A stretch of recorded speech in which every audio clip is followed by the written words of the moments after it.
Hi, I'm Ryan, and today I'm going to be talking about a grip that I made for one of my film cameras. I love shooting film. I got into it about a year ago and I've really enjoyed the process of shooting with it. However, with the cameras that I have, I've found that I don't really enjoy holding it all too much. There's no grip on the side of the camera, so it constantly feels like I'm holding a box rather than a camera. I'm always worried it's going to slip out of my hand.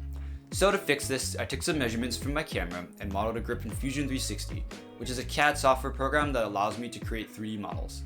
Then I sent the model to my 3D printer to print it. It took me about 4 revisions before I got it to where I wanted it, but then I found the material that I was using, which was PLA, wasn't rigid enough.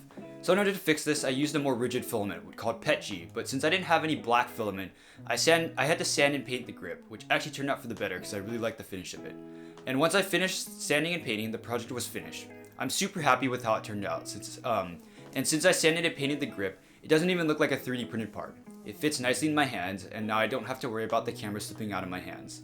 The files will be up on Thingiverse, so if you want to make your own or modify the files, feel free to do so. Thanks for watching.